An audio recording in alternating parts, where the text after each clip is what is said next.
আসসালামু আলাইকুম প্রিয় দর্শক মণ্ডলী, আমি ডাক্তার এ কে এম শাহরিয়ার আপনাদের সবাইকে স্বাগত জানাচ্ছি এসকিউ প্রেজেন্টস মনের মুকুরি অনুষ্ঠানে। বরাবরের মতো মনের মুকুরির চতুর্থ পর্বে আজ আমরা আপনাদের সামনে আসলাম। আজকে আমাদের অনুষ্ঠানে আমরা একজন বিশিষ্ট অতিথিকে আমন্ত্রণ জানিয়েছি। তিনি একজন লেখক, গবেষক, কথা সাহিত্যিক। সবচেয়ে বড় যে পরিচয়, তিনি এই দেশের সূর্য সন্তান, বীর মুক্তিযোদ্ধা জিয়াউল হক। সালাবুল স্যার, আমাদের অনুষ্ঠানে আপনাকে স্বাগতম। কেমন আছেন? ওয়ালাইকুম আসসালাম। ইনশাল্লাহ ভালো আছি। আর মনের মুকুরে অনুষ্ঠানের সম্মানিত দর্শক এবং আপনাদের সবাইকে আমার আন্তরিক শুভেচ্ছা। ধন্যবাদ স্যার। আপনাকে অসংখ্য ধন্যবাদ যে আপনার মতো একজন মানুষ আজকে আমাদেরকে শত ব্যস্ততার মাঝেও তার সময় থেকে, শিডিউল থেকে সময় বের করে আমাদের এখানে এসেছেন এবং অনুষ্ঠানে দর্শকদের উদ্দেশ্যে দর্শকদেরকে আলোকিত করার জন্য কিছু বলবেন ইনশাল্লাহ। আপনার শৈশব কৈশোর নিয়ে যাব, বাট প্রথমেই যে বিষয়টি নিয়ে যেতে যাচ্ছি সেটি হলো, আপনি তো একজন গবেষক এবং গবেষণা করেন মুক্তিযুদ্ধ নিয়ে, দেশের সূর্য সন্তানদেরকে নিয়ে। আপনার এই যে আমরা অনুষ্ঠানে এখানে আজকে আপনার বইগুলো, আমরা লাকি যে আপনি আপনার বইগুলো আমাদেরকে নিয়ে এসেছেন এবং দর্শকদেরকে দেখাতে পারবো যে শত মুক্তিযোদ্ধার বিজয় গাথা। তো এই যে বইগুলো লিখেছেন শত মুক্তিযোদ্ধার বিজয় গাথা, এবং এর পিছনের গল্পটা যদি প্রথমে বলতেন দর্শকদের উদ্দেশ্যে। আসলে আমি একজন বীর মুক্তিযোদ্ধা, হৃদয়ে মুক্তিযুদ্ধকে লালন এবং ধারণ করি। তো আমার যে এই বই লেখা, এর পিছনে খান আতার একটা গান আছে, সেটা হচ্ছে হয়তো বা ইতিহাসে তোমাদের নাম লেখা হবে না। কথাটা তাই, কারণ আমি যেমন মুক্তিযুদ্ধ করেছি, মুক্তিযুদ্ধ পরবর্তীকালে শত মুক্তিযোদ্ধার বিজয় গাথা নামে সিরিজ ইতিহাস গ্রন্থ লিখছি। এই গ্রন্থ লিখতে গিয়ে বা তার আগে থেকেই আমি জানি এদেশের বিশিষ্ট মুক্তিযোদ্ধা যারা আছে তাদের নাম হয়তো বা ইতিহাসে স্থান পেয়েছে, কিন্তু বেশিরভাগ, অন্তত 80% গ্রামের সাধারণ যে মুক্তিযোদ্ধা, তাদের নাম ইতিহাসে কোনো দিনই আসবে না। এই যে কষ্ট থেকেই আমিও গ্রামের একজন সাধারণ মানুষই ছিলাম। হয়তো আল্লাহ আমাকে ঢাকা শহরে প্রতিষ্ঠিত করেছেন, কিন্তু সেই মুক্তিযোদ্ধার কষ্টের কথা, দুঃখের কথা এখনও আমি জানি, তাদের সঙ্গে আমার যোগাযোগ হয়। তাই আমি একটা স্বপ্নই দেখে এটা শুরু করছি যে অন্তত আমার সামর্থ্যে যতটুকু থাকে সেই রকম কিছু মুক্তিযোদ্ধাকে ইতিহাসে স্থান করে দেওয়া যায় কিনা। এই চিন্তা থেকেই আমি শত মুক্তিযোদ্ধার বিজয় গাথা বইটা লেখা শুরু করি। এই বইয়ের প্যাটার্ন হচ্ছে, প্রতিটা বইতে 100 জন মুক্তিযোদ্ধার যুদ্ধদিনের কাহিনী আছে। প্রতি বছর আমার এইরকম একটা করে বই বের হচ্ছে। জানি না, আমি ইতিমধ্যে 6 খণ্ড, মানে 600 মুক্তিযোদ্ধার যুদ্ধদিনের কাহিনী আমার লেখা হয়ে গেছে। খোদা যদি আমাকে সুস্থ রাখেন এবং আমি যদি পারি, তাহলে এই কাজ আমার চলতেই থাকবে, আমি থামব না। এটা তো স্যার খুব ভালো একটা উদ্যোগ এবং আপনার এই উদ্যোগের সাথে আমরা থাকতে চাই। যেমন গত পর্বের আগের পর্বে আমাদের একজন বীর মুক্তিযোদ্ধা এসেছিলেন, ইসাক খান স্যার, এবং আমরা ওনাকে কথা দিয়েছিলাম যে মুক্তিযোদ্ধারা যেখানে যুদ্ধ করেছিলেন সেখানে যাব, তাদের গল্পগুলো শুনবো এবং তাদের যে বিজয় গাথা এবং তাদের যে স্মৃতিগুলো সেখানে আমরা ভিডিওর মাধ্যমে ধারণ করে রাখবো। তো আপনার এখানে যে 600 মুক্তিযোদ্ধার যে বিজয় গাথা, যে নায়কদের কথা আপনি দেখেছেন, তারা হয়তো থাকবেন না, কিন্তু আপনার গল্প থেকে যাবে যুগের পর যুগ, কালে পর কারণ আজ থেকে 20 বছর পরে বা 15 বছর পরে হয়তো মুক্তিযোদ্ধাদেরকে আমরা পাবো না, কিন্তু তাদের গল্পগুলো আপনার এই বইয়ের মাধ্যমে থেকে যাবে। আর আমরা চেষ্টা করবো ভিডিওর মাধ্যমে সেগুলো ধারণ করতে, যদি আল্লাহ তাআলা আমাদের সহায় করেন এবং আপনাদের সহযোগিতা পাই। স্যার, এখন যেটা চলে যাচ্ছে, আপনার শৈশব কালটা কেমন ছিল? শৈশব কোথায় কেটেছে? পরিবারের মানুষগুলো কেমন ছিল? সেখানে স্মৃতিগুলো যদি একটু আমাদের। আসলে আমার জন্ম 1954 সালে। আমার শৈশব বলতে 50-এর দশক, মানে পাকিস্তানের স্বাধীনতার পরবর্তী 5-10 বছরই হচ্ছে আমার শৈশব। তখন গ্রামের যেমন রাস্তাঘাট ছিল না, বিদ্যুতের আলো ছিল না, একেবারে মানে গ্রামে সুখ শান্তি ছিল। বাট আজকের দিনের যেই আধুনিকতা, কোনো কিছুই ছিল না। আমরা যখন স্কুলে যেতাম, মনে পড়ে একেবারে বৃষ্টির দিনে কাদা পানি মারে আমাদের স্কুলে যেতে হতো। আমরা আমাদের বাড়িতে অন্যান্য কোনো আধুনিক সুযোগ সুবিধা বলতে সেই সময় কিছুই ছিল না। তারপরেও আমাদের বলা চলে যে আমরা গ্রামের মানুষ সবাই তখন খুব সুখী ছিল, শান্তিতে ছিল, একের অন্যে মিলেমিশে বসবাস করত। এই তখনকার পরিবেশ এইটাই। লেখাপড়া কোথায় হয়েছে? আর এখানে আরো একটা কথা আমি বলতে চাই যে আমার বাবা ছিলেন গ্রামের সবচাইতে ধার্মিক এবং সজ্জন ব্যক্তি। গ্রামের প্রতিটা লোক ওনাকে সম্মান করতেন। তো ছোটবেলা থেকেই এই গ্রামের প্রতিটা মানুষ, আমি যখন বড় হই তখনই দেখি যে সবাই আমার বাবার পরামর্শ অনুযায়ী সব কিছু তারা করে বা চলে। আমিও কিন্তু তখন থেকেই আমার বাবার আদর্শে বড় হতে থাকি, এটাই বলার। লেখাপড়া কোথায় করেছিলেন ছোটবেলায়? আমার আমার প্রাথমিক পড়াশোনা আমার গ্রামের স্কুল, এটা আমার পাবনা সদর থানা। কিন্তু আমি হাই স্কুলে পড়াশোনা করছি এটা ঈশ্বরদী থানা, মানে পাবনা আর ঈশ্বরদীর বর্ডারেই আমার বাড়ি, মানে একেবারে বাড়ির পাশেই, শুধু একটা নদীর ওপারে, সেটার নাম হচ্ছে বাঁশেরবাদা হাই স্কুল। আমি সেখানে পড়াশোনা। স্যার, আপনি তো একজন লেখক এবং কথা সাহিত্যিক, লেখালেখির শুরুটা আসলে কিভাবে হয়েছিল? অনুপ্রেরণা কে ছিল? আচ্ছা, অনুপ্রেরণার কথা বলতে গেলে আমি বলা চলে যে এটা সম্ভবত 1964 সালের ঘটনা। আমি তখন 8ম শ্রেণীতে পড়ি। তো সেই সময় 8ম শ্রেণীতে পড়া অবস্থায় একটা অল স্কুল রচনা প্রতিযোগিতা হয় কাজী নজরুল ইসলামের উপর। তো কাজী নজরুল ইসলামের এই রচনা প্রতিযোগিতায় আমি যদি 8ম শ্রেণীর ছাত্র, 9ম 10ম শ্রেণী বা 6, 7 সবার মধ্যে আমি প্রথম স্থান অধিকার করি। এটা আমাদের স্কুলের বাংলা টিচার আব্দুল হক স্যার, উনি আমাকে খুব বাহবা দিলেন যে তুমি লেখালেখি করতে পারবা। এই যে ওনার বাহবা, আর আমারও নিজে মনে হলো যে হ্যাঁ, আমার বড় ভাই যে 9, 10 তারা থাকতে আমি 8-এ পড়া অবস্থায় যে প্রথম স্থান অর্জন করলাম, এটা আসলে আমার মনে হয় যেন আমাকে অনেক অনুপ্রাণিত করছে আমার লেখালেখি। লেখালেখিটা শুরু করলেন কবে প্রথম? ওই যে এরপর থেকে হ্যাঁ, ওটা রচনা বই লেখার না, স্টার্টিংটা? বই লেখার স্টার্টিং, আমার লেখালেখি ব্যাপারটা কিন্তু তখন থেকেই, এটা না আর্টিকেলও না, এইটা গল্প উপন্যাস কোনো কিছুই না। আমার লেখা, কবিতা লেখা হচ্ছে, আমার কিছু লেখা হচ্ছে, কিন্তু আমার মূল লেখালেখি শুরু হলো যে আমি কলেজে যাওয়ার পরে, আমি যখন মুক্তিযুদ্ধে অংশগ্রহণ করলাম, তারপরে মুক্তিযুদ্ধের পরে যখন ফেরত আসলাম, তখন বলা চলে আমার লেখালেখির জীবন। আর আগের যে লেখালেখি সেটা হচ্ছে আমার নিজের ভালো লাগা থেকে লেখালেখি। এটা ওই স্কুল ম্যাগাজিনে ছাপা ছাড়া, আর ম্যাগাজিন মানে ম্যাগাজিন, ওয়াল, হ্যাঁ, দেওয়াল পত্রিকা, দেওয়াল পত্রিকা ছাড়া, আর আমি গ্রামের ছাত্র, দেওয়াল পত্রিকা ছাড়া আমার স্কুল জীবনের কোনো লেখা বাইরে আসে। স্যার, আপনি তো বলেন মুক্তিযুদ্ধের পর থেকে মূলত বই আকারে লেখা বা এগুলো শুরু হলো। 1971 সালে তো আপনি মুক্তিযুদ্ধে অংশগ্রহণ করেছিলেন। জি জি জি। মুক্তিযুদ্ধে যাওয়ার অনুপ্রেরণা কিভাবে, এবং মুক্তিযুদ্ধে কখন থেকে আপনি অংশগ্রহণ করেছিলেন? একদম শুরু থেকেই, বা মুক্তিযুদ্ধের ওই সময়টার যে গল্পটা, 70, 71, 69, মুক্তিযুদ্ধের আগে 69 গণ অভ্যুত্থান, 70-এ নির্বাচন, ওটা নিয়ে অনেক ঝামেলা বা গন্ডগোল, 71-এ এসে শেষ পর্যন্ত জাতির জনক বঙ্গবন্ধু শেখ মুজিবুর রহমানের ডাকে মুক্তিযুদ্ধে সবাই ঝাঁপিয়ে পড়ে, ওই সময়ের প্রেক্ষাপটটা যদি একটু আলোচনা করতেন, পাশাপাশি মুক্তিযুদ্ধে যাওয়ার শুরুটা কিভাবে?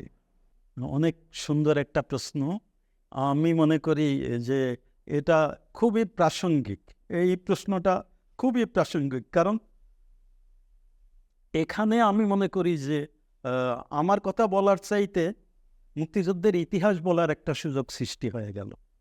তার কারণ হচ্ছে যে আমরা, আমি নিজেও 65 সালে যখন ভারত পাকিস্তান যুদ্ধ হয়, মনে পড়ে আমি তখন একেবারে প্রাইমারি স্কুলের ছাত্র, তখন কিন্তু আমি পাকিস্তানের সাপোর্টেই ছিলাম। তখন মানে ভারতকে কিভাবে হারানো যাবে এই চিন্তায় আমরা সবসময় উন্মুখ হয়ে থাকতাম। কিন্তু তখনও আমরা বুঝতে পারিনি, বা 65 সালেও বুঝতে পারিনি যে পাকিস্তান আমাদেরকে কিভাবে শাসন বা শোষণ করছে। কিন্তু আমরা না বুঝলে কি হবে? রাজনৈতিক নেতৃবৃন্দ তারা কিন্তু জানতেন, বুঝতেন।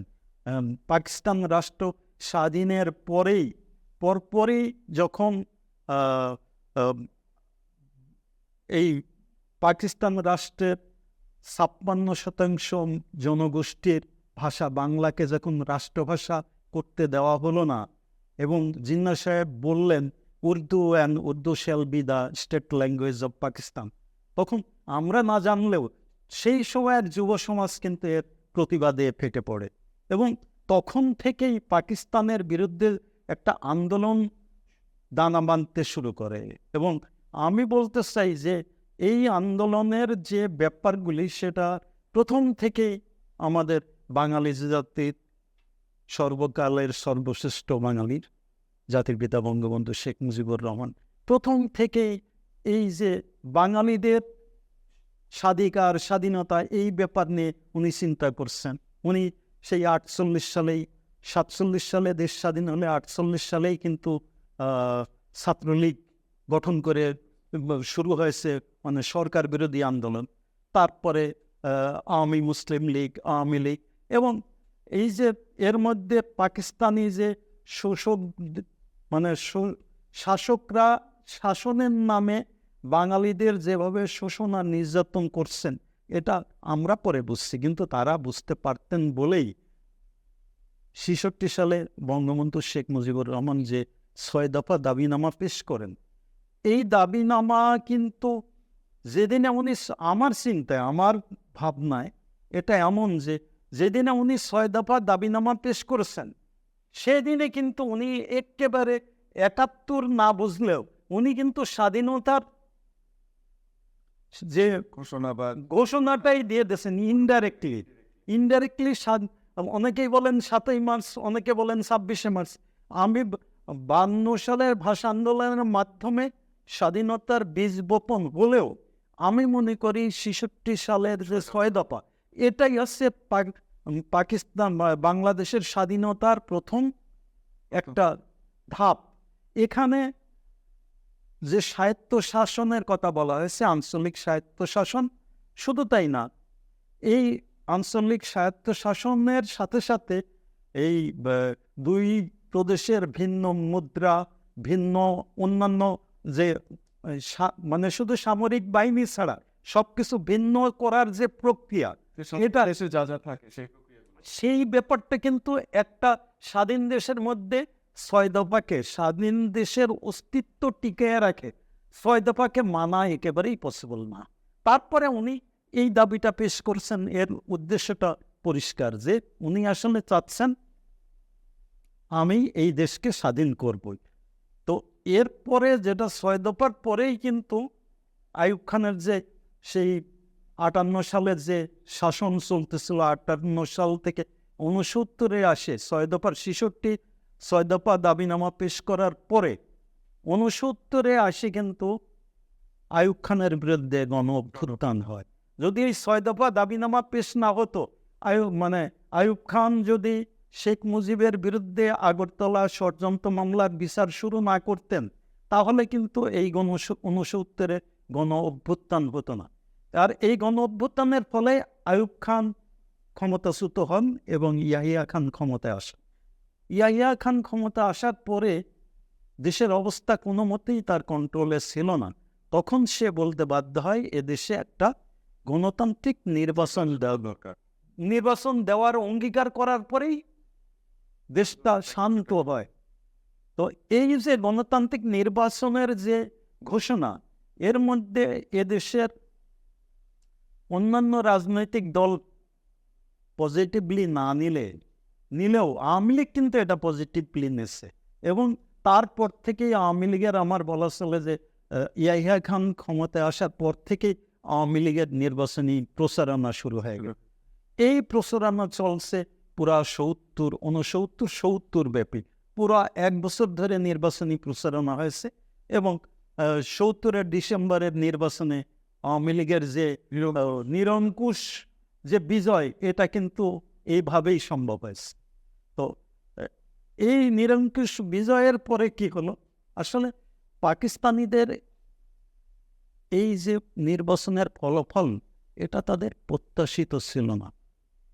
এই সামরিক সরকারের গোয়েন্দা রিপোর্ট ছিল যে এখানে মুসলিম লীগ আছে, তারপরে জামাত ইসলাম আছে, পাকিস্তান আছে, পিপলস পার্টি আছে, সবাই মিলে নিশ্চয়ই তারাই মেজরিটি পার্টি হবে।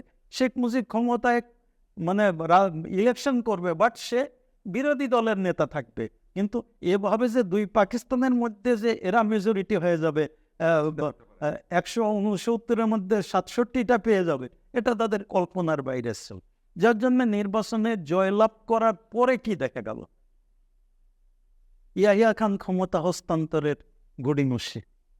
মানে আবার ভুট্টো সাহেব একটা ফর্মুলা নিয়ে আসলেন। সে ফর্মুলাটা কোনো গণতান্ত্রিক রাষ্ট্রে একেবারেই কেউ বলতেই পারে না। সেটা হচ্ছে যে আমি দেশের মানে দ্বিতীয় বৃহত্তম রাজনৈতিক দল। কোনো গণতান্ত্রিক রাষ্ট্রে যে মেজরিটি পার্টি যদি নিরঙ্কুশ মেজরিটি অর্জন করে, সেখানে কে দ্বিতীয় বৃহত্তম দল, সে কোনো সময় এই ক্ষমতার অংশীদারিত্ব দাবি করতে পারে না।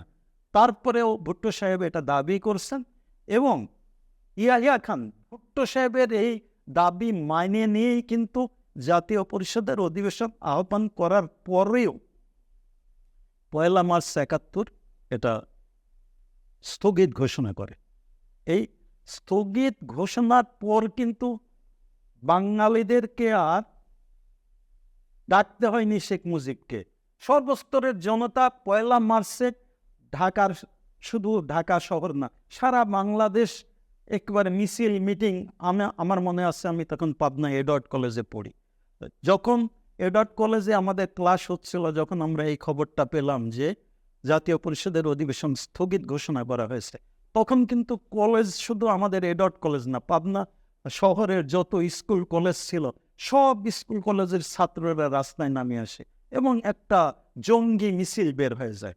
তারপর থেকেই তো শুরু হয় মানে আমার দেশ তোমার দেশ, বাংলাদেশ বাংলাদেশ, পদ্মা মেঘনা যমুনা, আমার তোমার ঠিকানা, আমি কে তুমি কে, বাঙালি বাঙালি, এই যে শুরু হলো। ওই দিনে বঙ্গবন্ধু শেখ মুজিবুর রহমান সেদিনে কিন্তু ঢাকার হোটেল পূর্বানীতে তাদের সংসদীয় দলের সভা চলছিল।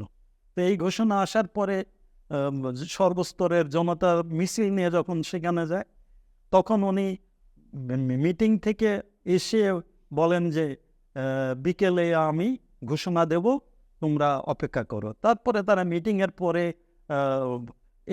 এর প্রতিবাদ করে এবং তখনই সরকারের বিরুদ্ধে অসহযোগ আন্দোলনের ঘোষণা দেয় এবং 7ই মার্চে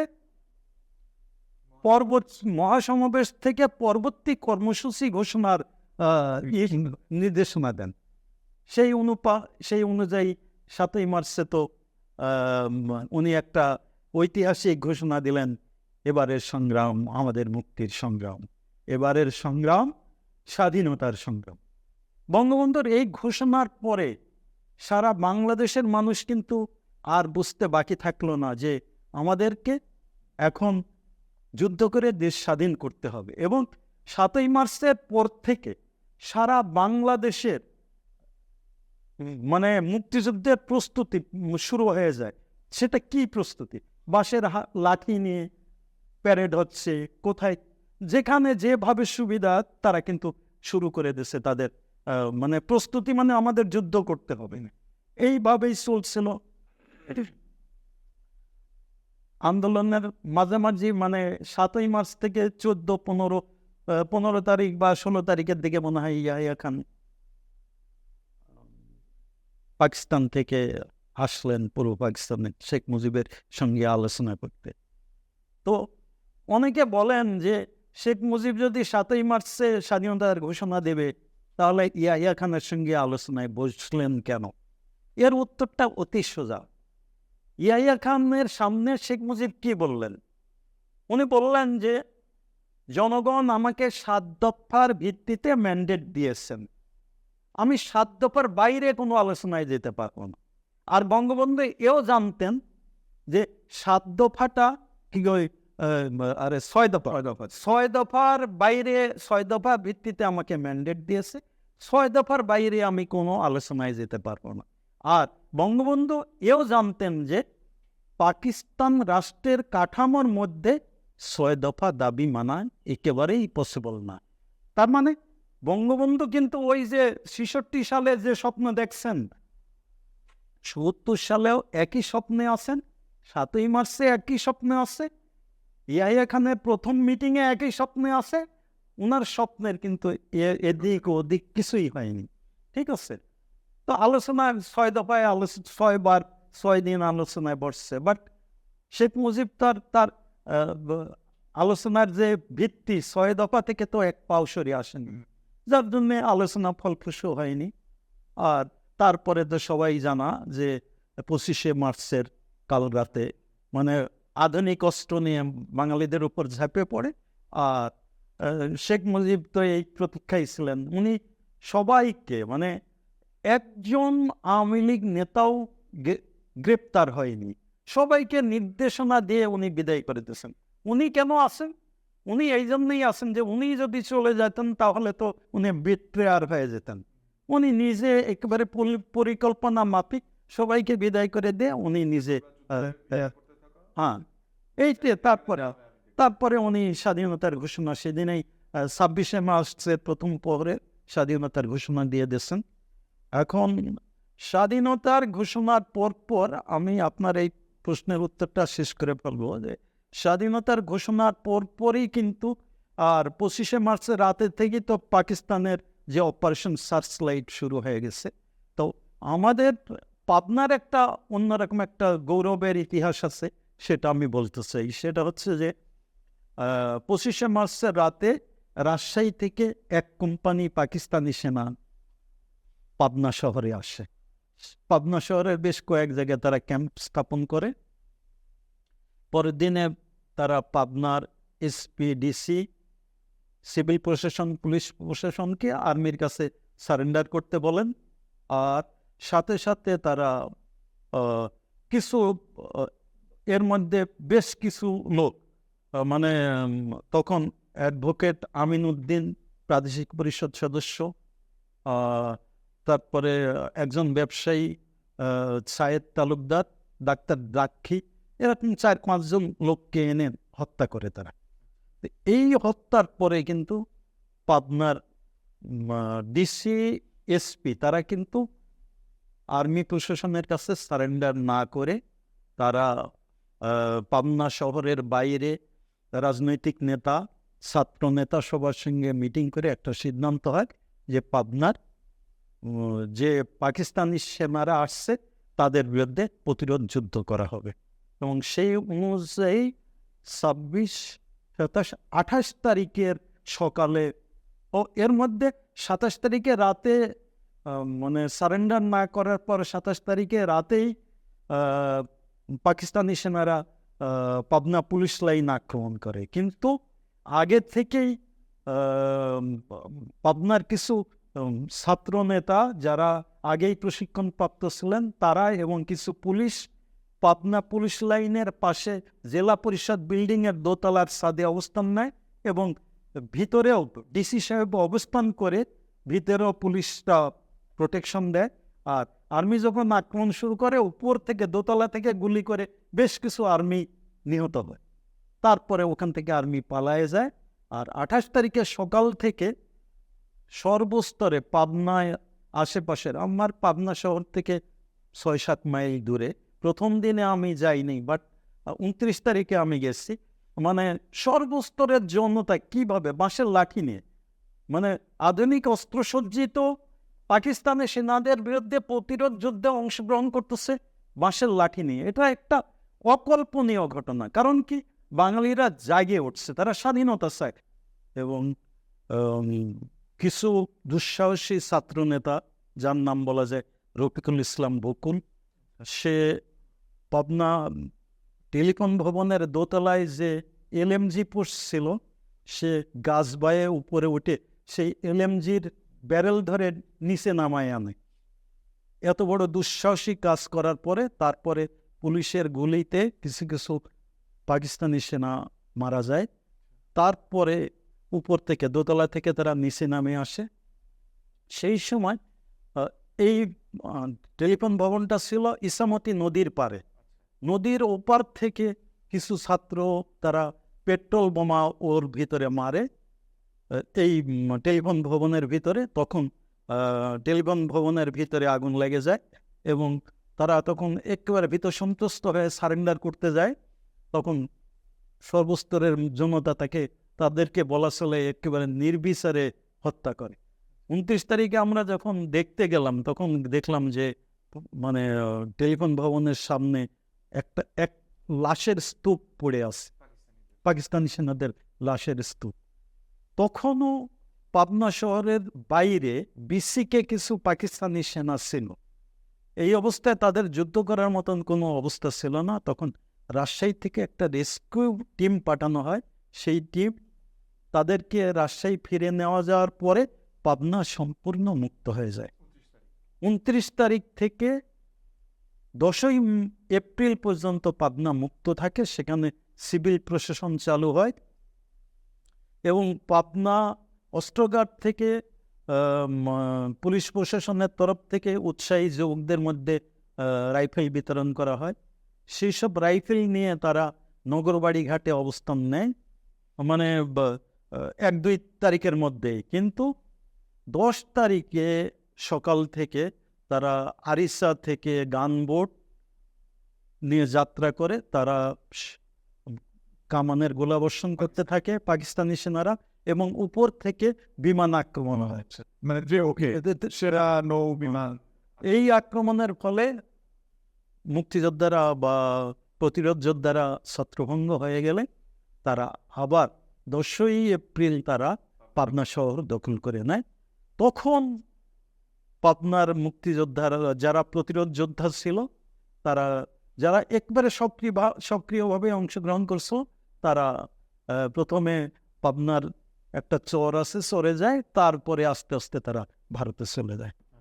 স্যার, আপনি কিভাবে সরাসরি যুদ্ধে যুক্ত হলেন? মানে 29 তারিখ তো গিয়েছেন, তখন ছাত্র ছিলেন, অতি উৎসাহে বা সাপোর্ট দেওয়ার জন্য লাঠি বা বাঁশ নিয়ে গিয়েছিলেন প্রতিরোধ করতে, কিন্তু অস্ত্র হাতে, যেটাকে বলে যে একদম সম্মুখ সমরে কিভাবে যাওয়া হয় এবং যুদ্ধে যাওয়ার ঘটনা কি, সেক্ষেত্রে আপনার পরিবার থেকে আসলে কতটুকু কি বাধা দিয়েছিল কিনা বা উৎসাহিত করলে কার অনুপ্রেরণায় যুদ্ধে যাওয়া?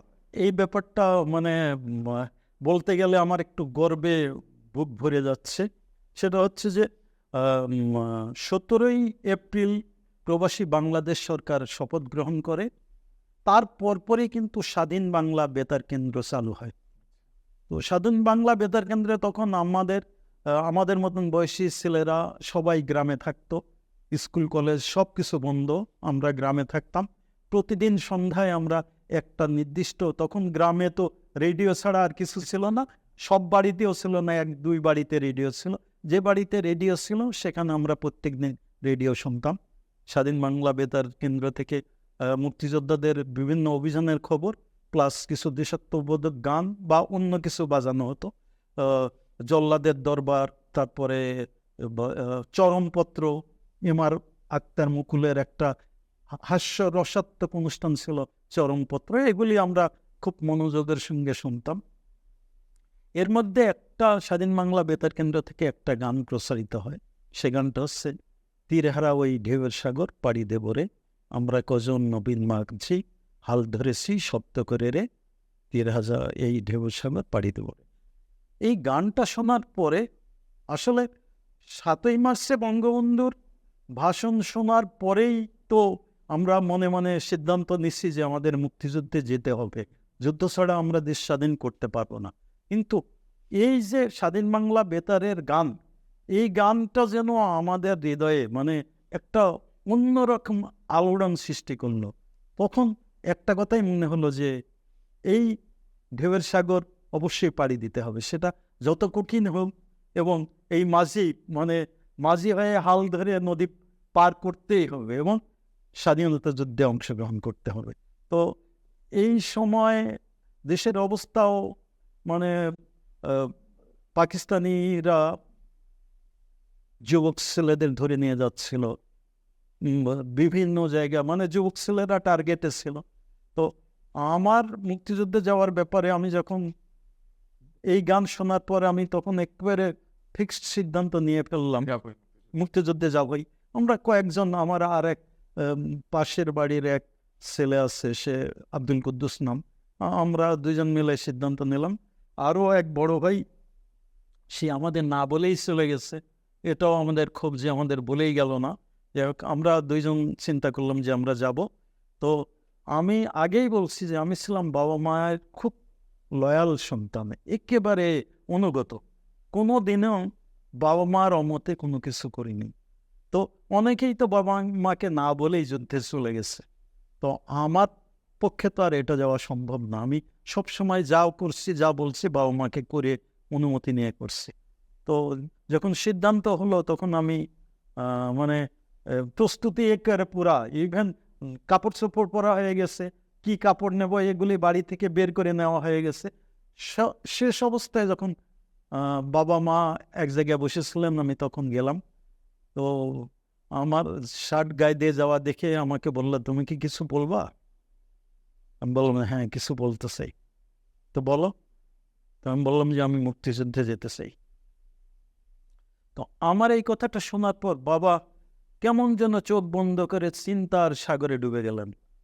অনেক সময় তার আর কোনো কথা নেই, চুপ করে অনেক সময় কাটানোর পর প্রায় 10 মিনিট পর উনি চোখ খুলে বললেন যে দেশে থেকে শত্রুদের হাতে অপঘাতে মরার চেয়ে যুদ্ধ করে শহীদ হওয়া অনেক গর্বের।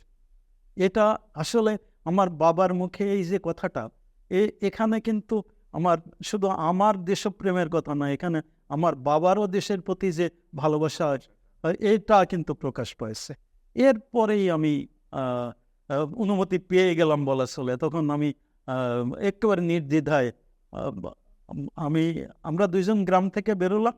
পথে তো এরকম অনেক লোক তখন যাচ্ছিল, মানে আমরা শত শত মানুষ গেলাম।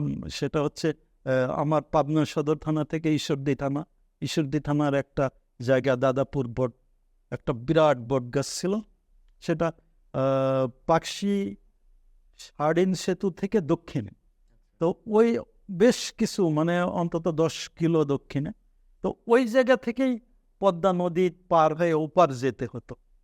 কিন্তু আমরা সন্ধ্যার দিকে পৌঁছালাম, কিন্তু সন্ধ্যার দিকে নাকি পাকিস্তানি সেনারা টহল দেয় বলে সেই রাত 12টার ওপরে নৌকা আসলো। তারপরে নৌকায় পার হলাম, পার হয়ে ওপারে একটা চড়ে গেলাম।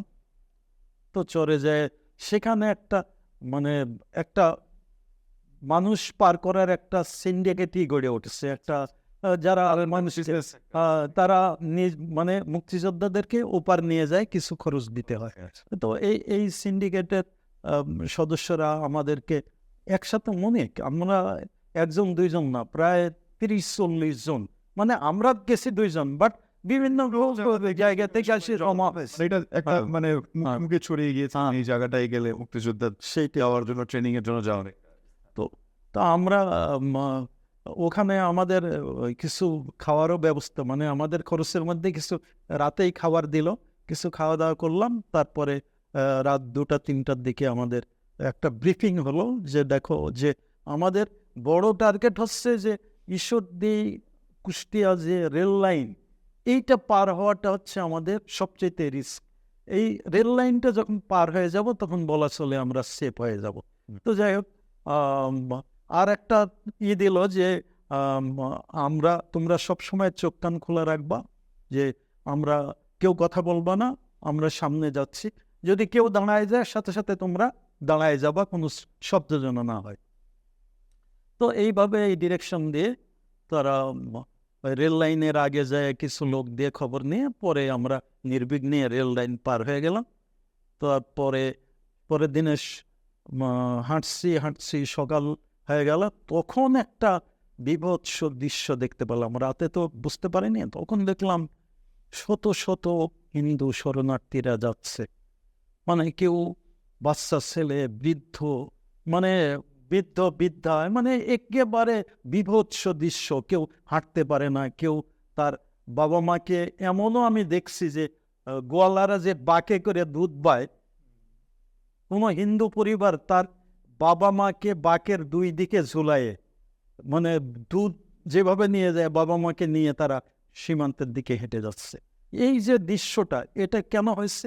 তখন পাকিস্তানি সেনারা বাইসে বাইসে হিন্দুদের বাড়ি আক্রমণ করা হতো, এবং শুধু তাই না, তাদের মানহানি সবারই করা হতো, কিন্তু তারা হিন্দুদেরকে 1 নম্বর এনিমি করে, মানে বাইসে বাইসে তাদেরকে করা হতো। আমাদেরও করা হতো, আমাদের যে ছাড়িয়ে দেওয়া হতো এমন নয়, কিন্তু ওদের প্রতি একটা বিশেষ আক্রোশে তারা এই কাজগুলি করতো। যাই হোক, তারা সম্মান বাঁচানোর জন্য সপরিবারে তারা দেশ থেকে চলে যাচ্ছিল। যাই হোক, পরের দিনে সারাদিন হাঁটার পরে আমরা সন্ধ্যায় পৌঁছালাম কেচুয়াডাঙ্গা ইয়ুথ ক্যাম্প। সেটা হচ্ছে নদিয়া জেলার, ইন্ডিয়ার নদিয়া জেলার কেচুয়াডাঙ্গা ইয়ুথ ক্যাম্প। সেখানে গেলাম। সেখানে গিয়ে আসলে দুটা ব্যাপার আছে। প্রথম হচ্ছে যে ইয়ুথ ক্যাম্পগুলি, তখন ভারতে 2 রকম ক্যাম্প ছিল, একটা শরণার্থী ক্যাম্প, একটা হচ্ছে ইয়ুথ ক্যাম্প। শরণার্থী ক্যাম্প মানে সাধারণ মানুষ যারা দেশ থেকে পালিয়ে জীবন বাঁচানোর জন্য গেছে, তাদেরকে শরণার্থী ক্যাম্পে রাখা হতো। আর ইয়ুথ ক্যাম্পে তাদেরকে রাখা হতো যারা মুক্তিযুদ্ধে অংশগ্রহণ করতে চায়, কিন্তু প্রশিক্ষণের সুবিধা তো এত সহজ না। মানে অনেক ছেলে মুক্তিযুদ্ধে যোগ দিতে ওপারে গেছে, বাট প্রশিক্ষণ সুবিধা লিমিটেড। তো এই ইয়ুথ ক্যাম্পে কিন্তু মানুষকে দিনের পর দিন, মাসের পর মাস অপেক্ষা করতে হতো প্রশিক্ষণের জন্য, কখন সিরিয়াল আসবে। তো এই প্রশিক্ষণ শিবিরেও আমাদের বেশ 1-1.5 মাস কাটাতে হয়েছে। তো এই জন্য মানে আমাদের যাওয়াটাও মেয়ের শেষের দিকে যাওয়া, মেয়ের শেষে জুন জুলাই, মানে বলা চলে যে আগস্টের দিকে আমাদের প্রশিক্ষণের দিকে গেছি আমরা। হ্যাঁ, তো আগস্টের দিকে প্রশিক্ষণে গেলে আমাদের কেচুয়াডাঙ্গা থেকে আমাদেরকে নিয়ে যাওয়া হয়েছে মালদা জেলার গৌরবাগানটা হচ্ছে ইন্ডিয়ানরাই এটা আসলে অ্যারেঞ্জমেন্ট করে না, এই যে ইয়ুথ ক্যাম্প, এটা ছিল বাংলাদেশের MNA MP এদের পরিচালিত। হ্যাঁ, ইয়ুথ ক্যাম্পটা ছিল মানে আমাদের নেতৃস্থানীয় লোকদের দ্বারা পলিটিক্যাল লিডার এরা পরিচালনা করত। আর তারপরে আমরা যখন কেচুয়াডাঙ্গাটা হচ্ছে মালদা জেলার একটা ওই পূর্বের যে গৌরবাগান, ওইটা গৌরবাগান মানে গৌড় রাজ্যের একটা সামরিক ঘাঁটি। হ্যাঁ, সেখানে আমাদের ভারতীয় সেনাবাহিনীর অধীনে 20 দিনের আরো ফিজিক্যাল ট্রেনিং হয়। আচ্ছা, আর এমনি ইয়ুথ ক্যাম্পে এমনি আপনার হ্যাঁ, ইয়ুথ ক্যাম্পে মানে একটু লেফট রোড জাপ এইগুলি এখানে কোনো ট্রেনিং হয়তো 20 দিনের না, ওটাও কোনো অস্ত্র ট্রেনিং না, ওটাও ফিজিক্যাল, বাট এটা ভারতীয় সেনাবাহিনীর অধীনে, এবং সেটা ছিল এবং কঠিন। সকাল 7টা থেকে 10টা, 9টা, তারপরে নাস্তা, তারপরে 11টা থেকে 1টা, তারপরে দুপুরে খাওয়া, বিকেলে, মানে তখন এমন একটা প্রশিক্ষণ যেটা মানে আমাদেরকে হায়ার ট্রেনিং এর জন্য উপযুক্ত করে করার যে ট্রেনিংটা সেটার জন্য উপযুক্ত করার জন্য ওই ট্রেনিং। হ্যাঁ, তো এখানে 15 দিন কাটানোর পরে আমাদের হায়ার ট্রেনিংয়ে পাঠানো হয়। সেটা হচ্ছে শিলিগুড়ির পানিঘাটা হচ্ছে, এটা দার্জিলিং জেলায় শিলিগুড়ি মহকুমার পানিঘাটাটা হচ্ছে it is near to Naxalbari থেকে 2-3 কিলো। নকশালবাড়ি মানে চারু মজুমদারের যে নকশালবাড়ি, সেখানে। তো সেখানে মানে আমাদের ট্রেনিং ক্যাম্পটা ছিল বিরাট পাহাড়ের মাঝখানে একটা বনের মধ্যে, বনভূমি পরিষ্কার করে ওখানে তাঁবু করা হয়েছে।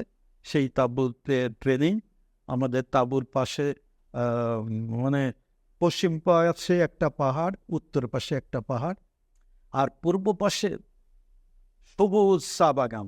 এরকম একটা সুন্দর জায়গা। সেখানে আমাদের প্রশিক্ষণ হলো। আমাদের প্রথমে 21 দিনের গেরিলা প্রশিক্ষণ হয়।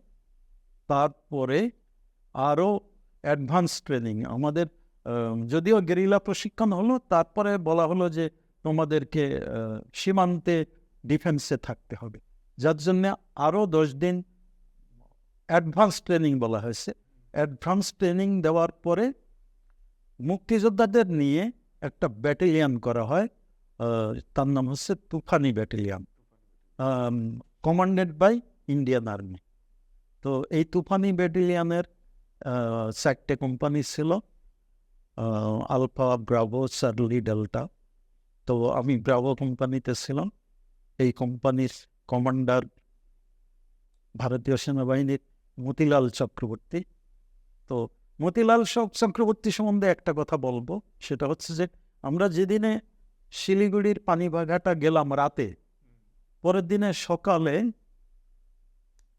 আমরা যখন ঘুম থেকে উঠে রেডি হলাম, আমাদেরকে ফলোইং করা হলো, তখন দেখলাম যে একটা খুব সুন্দর চেহারা, হাফ প্যান্ট পরা, সাদা হাফ প্যান্ট, সাদা গেঞ্জি আর সাদা কেটস পরা একজন ভদ্রলোক টেবিলের উপর বসে আছে। তো তখন আমরা জানি না যে উনি কে। তারপরে আমাদেরকে ফলোইং হতে বলল, আমরা দাঁড়ালাম। তো উনি একে একে প্রত্যেকের সঙ্গে 1 মিনিট করে কথা বললেন, প্রত্যেকের সঙ্গে। তো আমার সঙ্গেও ওনার কথা যখন হলো, পরে জানলাম যে উনি মেজর মতিলাল চক্রবর্তী, আমাদের এই ব্রাভো কোম্পানির কোম্পানি কমান্ডার। তখন উনি আমাকে জিজ্ঞাসা করলেন যে তুমি কি করো? পড়াশোনা করি। কোথায়? আমি বললাম পাবনা এডওয়ার্ড কলেজে ইন্টারমিডিয়েট। সায়েন্স না আর্টস? আমি বললাম সায়েন্স। তো তখন বললো যে নিউটনের সূত্র বলো। আমি বললাম to an action there is an equal and opposite reaction. সহজ সেটা বলে দিলাম। তখন উনি বললেন, আচ্ছা বলো যে বাংলাদেশ আর পাকিস্তানের যে যুদ্ধ, এই যুদ্ধে এই যে তোমার ফর্মুলাটা, মানে থার্ড সূত্রটা কিভাবে কাজ করবে? তো তখন আমি বললাম যে স্যার, এখানে অ্যাকশনের চাইতে রিয়াকশনটা বেশি হবে। তখন আমাকে পিঠ চাপড়ে দিয়ে বললেন যে পারবা তো? যে অবশ্যই পারবো, আপনার দোয়া করেন। তো তারপর থেকে উনি আমাকে খুব পছন্দ করতেন, এইটুকুই একটা স্মৃতি আর কি। তারপরে তো প্রশিক্ষণ শেষ হলো, বললাম প্রথমে 21 দিন, তারপরে আরও 10 দিন। তারপরে আমাদেরকে পাঠানো হলো পশ্চিম দিনাজপুর জেলার বালুরঘাট সীমান্তে। সেখানে ডিফেন্স 7 সেক্টর, সেক্টর 7, 7 সেক্টর আর কি। 7 সেক্টরের অধীন হচ্ছে পাবনা, রাজশাহী, বগুড়া এবং দিনাজপুরের পার্ট।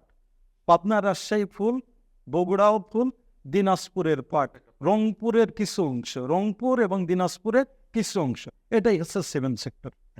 তো আমরা এই বালুরঘাট সীমান্তে অবস্থান নিলাম, এখানে তুফানি ব্যাটালিয়ান। তো এই সীমান্তে অবস্থানকালে আমরা কিন্তু নিয়মিত সেনাবাহিনীরা যেভাবে সেন্টি ডিউটি করতো, যেভাবে বাংকার কাটিয়ে ডিফেন্সে অবস্থান করত, আমাদেরও আমরা শিলিগুড়ির ওই বন থেকে যখন আসি তখন ট্রাকে করে তাদের প্ল্যানিং অনুযায়ী বড় বড় গাছের গুঁড়ি নিয়ে আসছিল।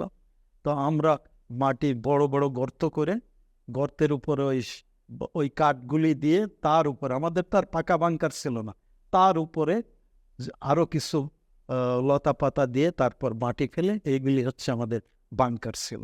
বাংকার মানে এটা হচ্ছে যে সবসময় আমরা বাংকারে অবস্থান করতাম, আর যারা ডিউটিতে থাকতো তারা বাইরে ট্রেন্সে থাকতো।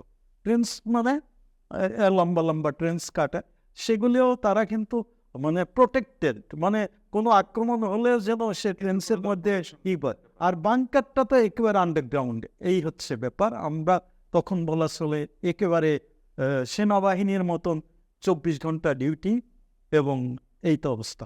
এইভাবেই আমাদের চলতে শুরু হলো। মাঝে সাঝে আমাদের বাংলাদেশের ভিতরে পাঠানো হতো, আমরা রেকি করার জন্য কোথায় কি এইগুলি আসতাম, রেকি করে আসা হতো এবং এইগুলির উপরে আস্তে আস্তে যুদ্ধ পরিকল্পনা প্রণয়ন হলো, তারপরে আস্তে আস্তে আক্রমণ দিতে হয়। সম্মুখ সমরে আহ, একটা ঘটনা শুনবো, কারণ অনেকক্ষণ গল্প করে ফেললাম মুক্তিযুদ্ধের ইতিহাসের একটা বড় অংশ নিয়ে আমরা আলোচনা, কিভাবে শুরু হলো, কিভাবে আপনি ট্রেনিং করলেন, পাবনা মুক্ত হওয়া এবং আবার দখল হওয়া, এখন আপনার সম্মুখ সমরের একদিনের কথা। না, সম্মুখ সমরে কখন যাওয়া এবং একদিন আচ্ছা, সম্মুখ সমরের গল্প বলতে গেলে বলতে হয় যে আসলে ভারতীয় বাহিনী যে তুফানি ব্যাটালিয়ন গঠন করছিলেন, তাদের উদ্দেশ্য ছিল যেন ভারতীয় বাহিনীর পাশাপাশি মুক্তিযোদ্ধাদের একটা বাহিনীও যেন যুদ্ধ করতে পারে। সেই লক্ষ্যে আগের থেকেই আমরা বর্ডারে অবস্থান করতাম এবং আমরা কিছু কিছু জায়গায় আক্রমণ করছি, যে আক্রমণগুলি ছিল অনেকটা গেরিলা কায়দায় আক্রমণ করে ফেরত আসছে। কিন্তু যখন ৩রা ডিসেম্বর সর্বাত্মক যুদ্ধ শুরু হলো, তারপরে আমরা হিলি বর্ডার দিয়ে ঢুকি। আমি সব সিরিয়াস যেটা বলবো যে হিলি বর্ডারে একটা বড় রকমের যুদ্ধ হয়। সেই যুদ্ধটা কোনো সাধারণ যুদ্ধ নয়, এটা ট্যাঙ্ক যুদ্ধ। এই যুদ্ধে আমাদের মতন যারা আমরা শুধু মানে অস্ত্র নিয়ে যুদ্ধ করি, আমাদের কোনো কাজ ছিল না। মানে বলা চলে যে পুরা উত্তরবঙ্গে এই হিলি বর্ডার এলাকায় ছিল পাকিস্তানের ট্যাঙ্ক রেজিমেন্টের একটা ডিফেন্স। আর ভারতীয়রা প্রথম যে আক্রমণ করে হিলি বর্ডার, সেখানে তারা যে যত আর্মি আক্রমণ করেছিল সবই তারা মারা যায়। তারপরে তারা কিন্তু সবাই অনেকটা মানে বেশিরভাগ আর্মি মারা গেছে, খুব স্ট্রং একটা অবস্থা ছিল। এই অবস্থা প্রথম পর্যায়ের আক্রমণে যখন খুব খারাপ দেখছে, তখন কিন্তু আর আমাদের মুখ করানো হয়নি। তখন তারাও একটা ট্যাঙ্ক রেজিমেন্টকে পাঠিয়ে দিচ্ছে। আমরা যখন মানে 3 দিনের যুদ্ধের পর ওরা যখন পিছনে চলে আসে, তখন আমাদেরকে ইন করানো হয়। আমরা তখন দেখছি যে ডিসেম্বর মাস মানে তখন এই হিলি এলাকার শীতকাল, তখন ধানের জমিতে ধান ছিল, ধান কাটা হয়নি, বাট ট্যাঙ্কের চাকায় মানে মাঠের পর মাঠ জমিগুলি একেবারে ধানগুলি সব মিশে গেছে। তা আমি যুদ্ধের কথা যেটা বলতে চাই সেটা হচ্ছে যে হিলি থেকে পিছে অর্ডার পরে কিন্তু আমরা তখন আগাচ্ছি, তো ওদের প্রতিরোধটা তেমন হয়নি। ফুলবাড়িতে আমরা আক্রমণ করছি, সাথে সাথে ওরা পিছিয়ে গেছে। পলাশবাড়ি আমরা আক্রমণ করছি, সাথে সাথে পিছিয়ে গেছে। গোবিন্দগঞ্জে আমরা আক্রমণ করছি, সাথে সাথে পিছিয়ে গেছে। কিন্তু বগুড়া ছিল তাদের হচ্ছে ব্রিগেড হেডকোয়ার্টার, তো বগুড়া থেকে তো ওরা পিছিয়ে যাবে না, তাই না? তো বগুড়া শহরের যুদ্ধের কথাটাই আমি বলতে চাই। এটাই হচ্ছে আমার শেষ সম্মুখ যুদ্ধ, সেটা হচ্ছে 13 থেকে 16 তারিখ। এই 3 দিনের যুদ্ধের কথা আমি বলবো। 13 তারিখে রাত 12টার সময় আমাদের অবস্থান নিতে বলা হয়েছিল, কিন্তু আমরা ভুল করছি আর কি, যাইতে পারিনি।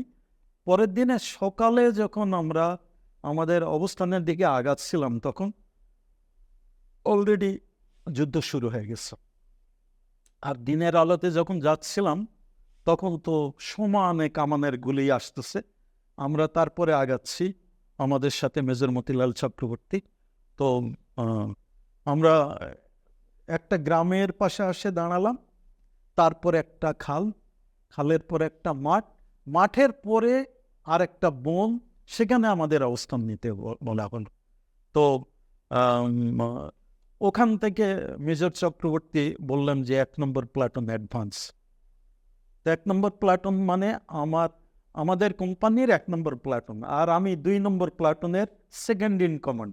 হ্যাঁ, তো প্রথম 1 নম্বর প্লাটুন যখন চলে গেছে, তো তারপরে 2 নম্বর প্লাটুন অ্যাডভান্স যখন বলল, তখন আমি গেলাম। আমি যাই দেখলাম যে মুয়াজ্জেব নাম করে একটা ছেলে, তার একেবারে পাটা শেলের ইয়েতে উড়ে গেছে। সে তখনও তার জীবন রয়েছে, সে বলতেছে, জিয়া তুমি আমাকে বাঁচাও। কিন্তু যুদ্ধের সময় কিন্তু এই বন্ধুর দিকে তাকানোর স্কোপ থাকে না। অন্য আর একটা গ্রুপ আছে, তাকে নিয়ে যাবে, তাকে হয়তো দেখা হবে, কিন্তু আমার যে অ্যাডভান্স মানে আমি অগ্রসর হচ্ছি, তখন চারদিক থেকে নিজ খালের মধ্যে আমি যখন, আমরা না সবাই যখন নামছি, তখন শুধু আমাদের উপর কামানের গোলা এসে পড়ছে, কিন্তু আমাদের প্রোটেকশন নেই। আমরা কিন্তু একটু হতাশ হয়ে গেছি যে এ কেমন অবস্থা, আমাদের পক্ষে তো কোনো গোলাগুলি নেই, শুধু আমাদের অ্যাডভান্স করতে বলা হচ্ছে। তো এর মধ্যে আরো বেশ কিছু ভারতীয় সেনা এবং আমরা একসাথে, কিন্তু আমাদের আরো কিছু আহত নিহত হয়ে গেছে, কিন্তু আমাদের যেতেই বলা হচ্ছে। তারপরে প্রায় আধা ঘন্টা চলে গেছে। আধা ঘন্টার মধ্যে আমরা ওই খালটা পার হয়েছি, পাশে একটা বাড়ির মধ্যে আশ্রয় নিছি। একটু ভাবছি যে অবস্থাটা এখন ভালো, কিন্তু সেই সময়ে একটা শেল এসে ওই বাড়ির উপর পড়ে বাড়িটা তছনছ হয়ে গেল। তখন তো ওখান থেকেও বাড়ায় আমরা ভাবলাম যে আল্লাহ, এটা তো মরা ছাড়া আর কোনো পথই নেই। তো এই বাড়ি থেকে বাড়ায় আসার পরেই দেখা গেল যে ভারতীয় বাহিনীর যে অবস্থা, তারা হচ্ছে যে আসলে টার্গেট নির্ধারণ না করে কিন্তু শেলিং হয় না। তারা তখনও শত্রুর টার্গেট কোথায়, তাদের অবস্থান কিছু বুঝতে পারেনি। এই তাদের আক্রমণ থেকেই এই তথ্যগুলি নিয়েই তারা প্রতি আক্রমণ শুরু করলো। মানে ঘণ্টাকের খানেকের মধ্যেই অবস্থার পরিবর্তন হয়ে গেল। তখন দেখা গেল যে ভারতীয় একটা আক্রমণের সাথে সাথে, পাকিস্তানের একটা আক্রমণের সাথে সাথে ভারতীয় 5টা কামানের গোলা বর্ষণ করছে। মানে আস্তে আস্তে পাকিস্তানি মানে ওদের গোলার পরিমাণ কমতে লাগলো। আর এই সারাদিন এইভাবে চললো। বিকালের দিকে দেখা গেল যে ওদের আর কোনো প্রতিরোধই নেই, এবং বগুড়ার পূর্ব এলাকা পুরা মাঠটা দেখা গেল যে ভারতীয় সেনা এবং মুক্তিযোদ্ধা একেবারে ছায়ে গেছে। ওই দিনে সন্ধ্যার দিকে আমাদেরকে বগুড়ার দক্ষিণ রণাঙ্গনে আমাদের অবস্থান নিতে বলা হলো। আমাদের ব্যাটালিয়ানের একটা তুফানি ব্যাটালিয়ানকে বলা হলো যে তোমরা দক্ষিণ রণাঙ্গনে যাবা। তো ওই দিনে রাত্রে আমরা শেরপুরের পাশে দক্ষিণ রণাঙ্গনে চলে গেলাম। তো দক্ষিণ রণাঙ্গনে যায় পরের দিনে ওখানে ভারতীয় কয়েকটা ব্যাটালিয়ান, আমাদের তুফানি ব্যাটালিয়ান। তো এর পাশেই মানে দক্ষিণ রণাঙ্গনে, মানে আপনি যদি করেন, ওই যে বগুড়ার বনানী সিনেমা হল আছে, তার পাশে একটা জায়গা, সেখানে ওরা একটা ক্যান্টনমেন্ট মতো করছিল, অস্থায়ী ক্যান্টনমেন্ট। সেখানে তাদের পাকিস্তানিরা, সেখানে অনেক গোলাগুলির ডিপো ছিল, এবং তারা অস্থায়ী একটা এয়ারপোর্টও তৈরি করছিল। তো সেখানে অস্ত্র আনা নেওয়া করতো। আগেই শুনছি যে বাংকার আছে, তারপরে আমাদের 2জনকে পাঠানো হচ্ছে। তো এটা কিন্তু অনেকটা আত্মহত্যার মতো। কিন্তু তারপরে ভাবলাম যে যখন আমাদের দায়িত্ব দেওয়া হয়েছে, আর যুদ্ধের মাঠে এমন একটা অবস্থা, মানে মানুষের কিন্তু মৃত্যু ভয় কমে যায়। তখন এমন একটা অবস্থা হয়ে যায় যে মারতে হবে, ওদেরকে শেষ করতে হবে, মানে মৃত্যু ভয়টা কমে যায়। এবং অনেক সাধারণ আলোচনাও হয় যুদ্ধের মাঠে, যখন সিরিয়াস, মানে একজন বন্ধু মারা গেছে, বাট সেখানে আমরা একটা হাস্যরসের গল্প করতেছি। এইরকম একটা পরিবেশ থাকে বলেই মনে হয় যুদ্ধ করা যায়। যাই হোক, তারপরে আমরা খুব ভয়ে ভয়েই সামনে আগালাম। তো অনেক গ্রামের বিভিন্ন বাড়িতে গেলাম, কোনো বাড়িতেই কোনো লোক নেই, একজন লোককেও খুঁজে পাচ্ছি না। পরে এক বাড়িতে এক বৃদ্ধ লোককে পেলাম, তাকে জিজ্ঞাসা করলাম যে এই গ্রামের মধ্যে নাকি এখানে পাকিস্তানি সেনাদের বাংকার আছে। উনি বললাম যে হ্যাঁ, বাংকার ছিল, কিন্তু আক্রমণ তো গতকাল হয়েছে, গতকালই তারা এগুলি ক্লোজ করে তারা ক্যাম্পে চলে গেছে। তখন আমরা বললাম যে আমাদেরকে ক্যাম্প পর্যন্ত নিয়ে যাও। তারপরে উনি ক্যাম্প পর্যন্ত নিয়ে গেলেন। মানে ক্যাম্প মানে কি, ওই ক্যাম্পের পাশের যে বাড়ি, তার মাঝে যেয়ে দেখলাম যে দোতলার উপর পাকা বাংকার, তারা একবারে ডিফেন্স নিয়ে বসে আছে। তো আর পুরা গ্রামটা সেফ। তখন আমরা একটাই না, ওইটা তাদের ক্যাম্প, ওইটা ক্যাম্পে অবস্থান নিয়েছে। আর এই যে গ্রামটার কথা বলা হয়েছিল, এটা আউটপোস্ট, এটা ছিল আউটপোস্টগুলি তাদের বলা হয়েছিল যে সেখানে পুরা গ্রামের মধ্যে বিভিন্ন জায়গা, যেমন আমরা বর্ডারে বাংকার করেছিলাম, সেইটাতে কথা বলা হয়েছিল কিন্তু পরে দেখা গেল যে বাংকারে কোনো লোক নেই, তাদের মূল ক্যাম্পে তারা আছে। তো পরে আমরা এসে রিপোর্ট দেওয়ার পরে শুরু হলো আক্রমণ। এই আক্রমণ প্রতি আক্রমণ। আমি মানে সিরিয়াস কথা তো বলতে চাই, সেটা হচ্ছে যে সেদিনে সারাদিনের মতো একবার আগানো একবার পিছানো এইভাবেই যুদ্ধ হলো। এটাই হচ্ছে আমার সম্মুখ যুদ্ধের অভিজ্ঞতা। সন্ধ্যার দিকে, সন্ধ্যা যখন, তখন মনে হলো যে পাকিস্তানি সেনারা খুব বেশি শেলিং শুরু করলো। রাত, তখন তো আর আমাদের অ্যাডভান্স করারও বা যুদ্ধে করারও কোনো নেই। তখন আমাদের ভারতীয় কর্তৃপক্ষ বলল যে আমরা এখন পিছিয়ে আসি, ওদের সাথে আর এগুলি করার দরকার নেই, সকালে আবার যুদ্ধ হবে। তারপরে আমরা পিছিয়ে আসে একটা নিরাপদ স্থানে আসে রাত কাটালাম। সকালের দিকে আমরা হলো যে সকালের দিকে আমরা যখন ক্যাম্পের সামনে গেলাম, গোলাগুলি করলাম, ওদের কোনো রেসপন্স নেই। তখন মনে হলো যে তারা মনে হয় এই ক্যাম্প ছাড়িয়ে চলে গেছে, চলে যাওয়ার আগেই তারা এই গোলাগুলিটা করছে। তো এই চিন্তা থেকেই আমাদের একটা বগুড়ার প্রথম ঘাঁটি আমরা দখল করছি। এই আনন্দে আমাদের একটা প্লাটুন, মুক্তিযোদ্ধাদের একটা প্লাটুন, ভারতীয় একটা প্লাটুন, এই দুই প্লাটুন আমরা তখন ওদের ওই ক্যাম্পে ঢুকি। ক্যাম্পে ঢুকে মানে তখন যুদ্ধের সবসময় প্রতিটা পদক্ষেপ কিন্তু নিয়ম মানে করতে হয়। কিভাবে চলতে হবে, মাথা উঁচু করে যাওয়া হবে না, ক্রোলিং করে যেতে হবে। কিন্তু এই ক্যাম্প সাইডে চলে গেছে, তখন আমরা স্বাভাবিকভাবে এই ওর সঙ্গে গল্প করছি, এইগুলি করছি। হ্যাঁ, কিন্তু আমাদের এই ধারণাটা ভুল ছিল। তারা কি করছে, তারা ক্যাম্পটা ছাড়িয়ে দিয়ে পিছন দিয়ে আরেকটা ডিফেন্স লাইন করে তুলছে। এইটা আমরা যখন একেবারে রিল্যাক্স মোডে আসি, তখনই হঠাৎ করে এই ক্যাম্পের উপর আক্রমণ, মানে আমাদের উপর আক্রমণ শুরু হয়।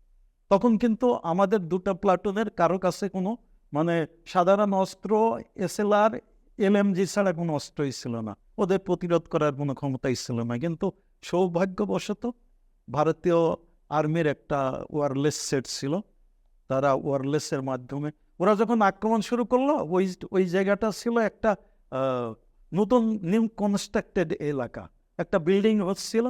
তো ওই যে পানি মানে ইট ভিজানোর যে গর্ত, প্রথম যে আক্রমণ, আমি ওই রকম একটা গর্তের পাশে দাঁড়াই আমরা দুইজন গল্প করতেছিলাম।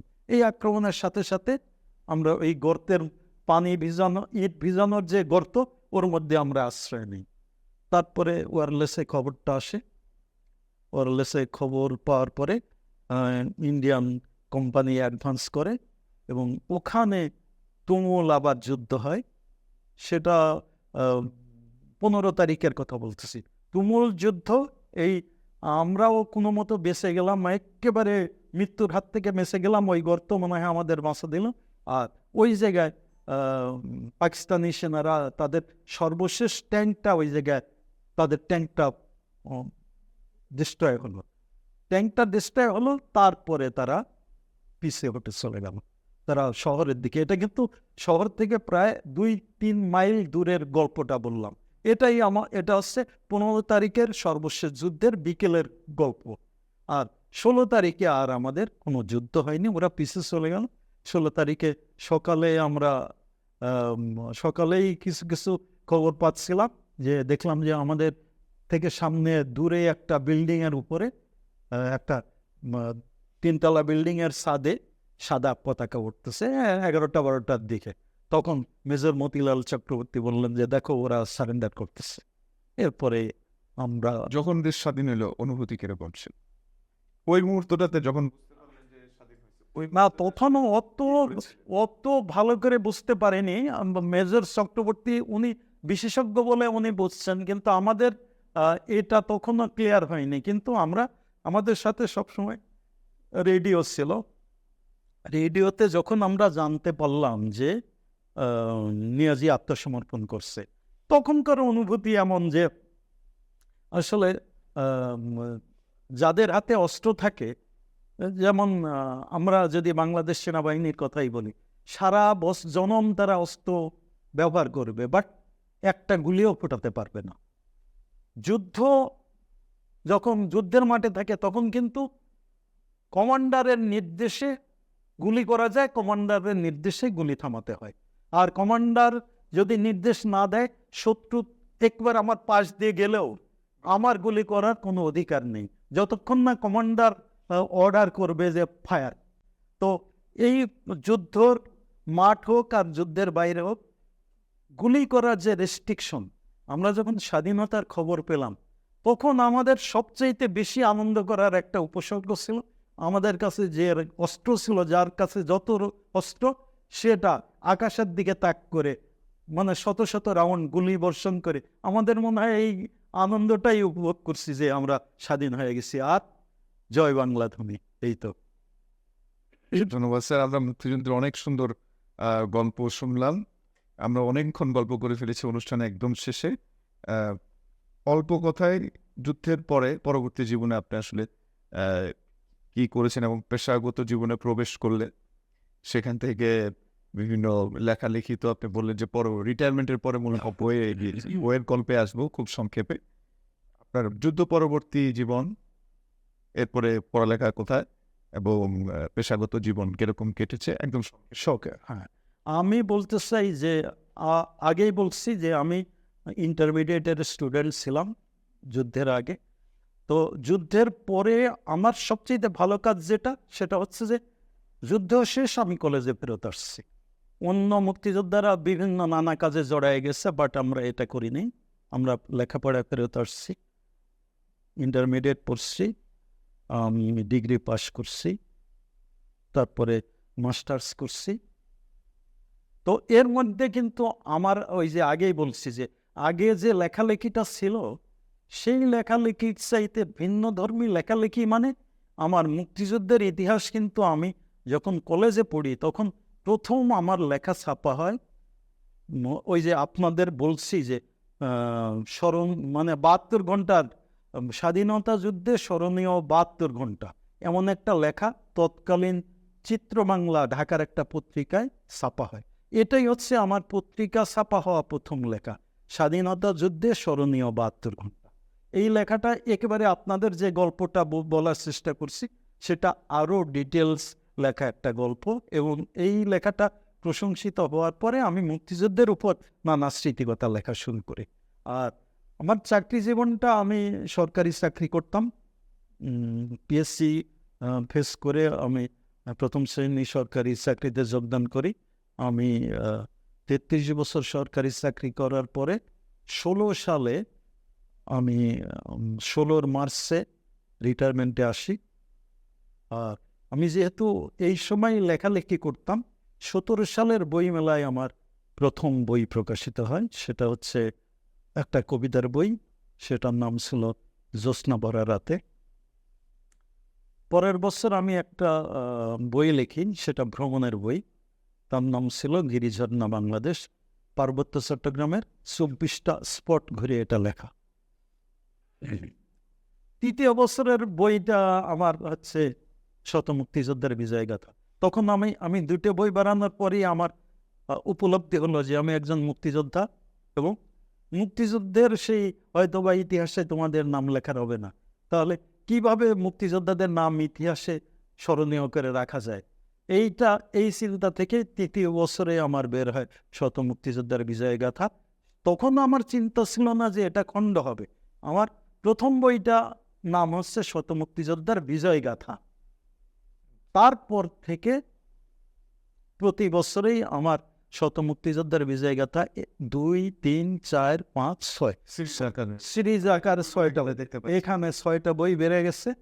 আর আমি আগেই তো বলছি আমি কবিতার বই লিখছি, আমি ভ্রমণ কাহিনী লিখছি।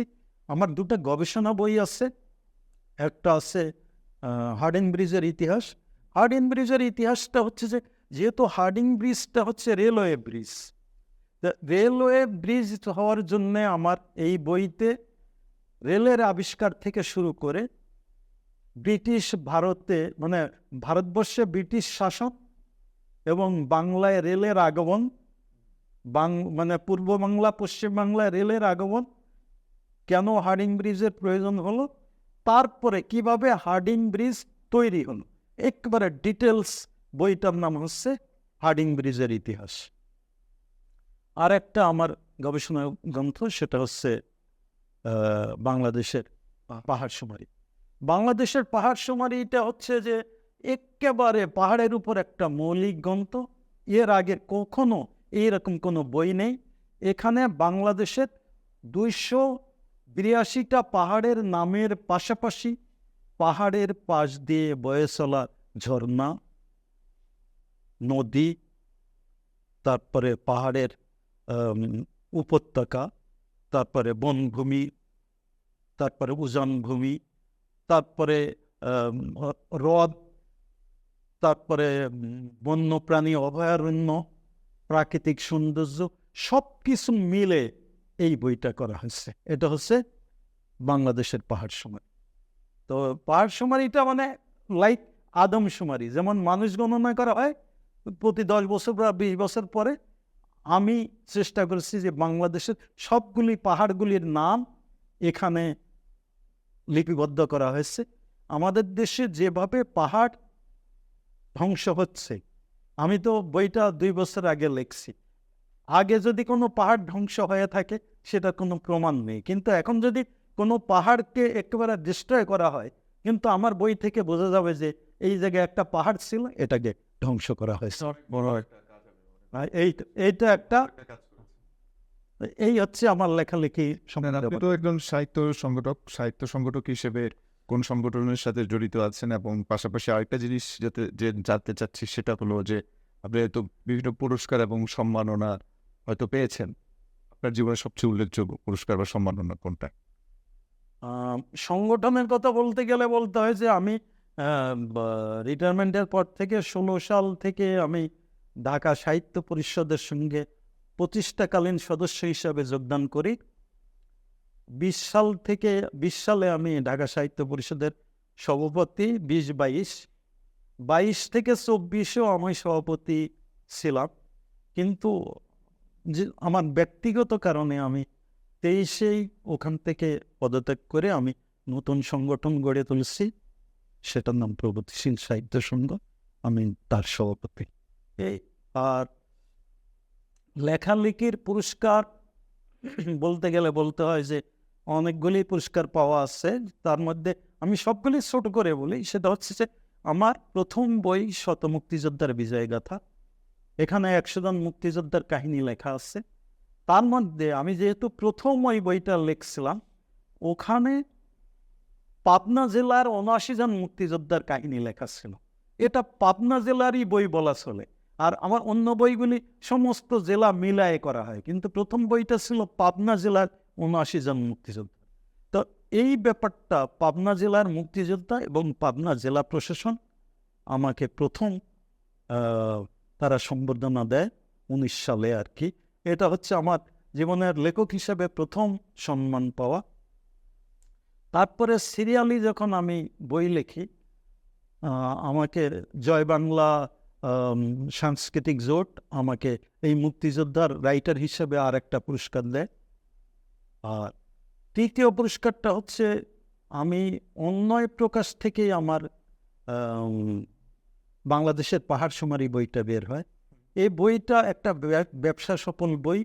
অন্যয় প্রকাশনীটা তাদের সাহিত্য পুরস্কারের জন্যে আমাকে অন্যয় প্রকাশ এই সব বাংলাদেশের পাহাড় সুমারি গ্রন্থের জন্যে অন্যয় প্রকাশ সাহিত্য পুরস্কারে আমাকে ভূষিত করছে। সর্বশেষ যে কথাটা বলবো সেটা হচ্ছে যে এবছর আমার সবচেয়ে গর্ব করার মতো একটা পুরস্কার পাইছি, যে পুরস্কারে ভূষিত হয়েছেন বাংলাদেশের কবি শামসুর রহমান। সেইটাই লাইক দ্যাট, এমন আরও 2-1 জনের নাম বলা যাবে।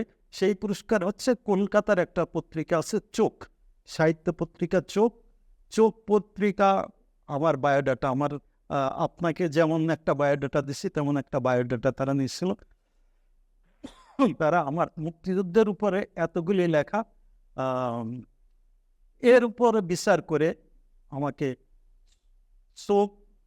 চোখের তরফ থেকে আমাকে বিজয় স্মারক 1430 প্রদান করছে। বিজয় স্মারক 1430, এটা হচ্ছে আমার জীবনের সবচাইতে বড় প্রাপ্তি। আরও একটা কথা বলা হয়নি, যে এটা বাদ পড়ে গেছে। সেটা হচ্ছে যে আমি 6টা মুক্তিযুদ্ধের ইতিহাস গ্রন্থ লিখলেও আরও 2টা মুক্তিযুদ্ধের উপন্যাস লিখেছি।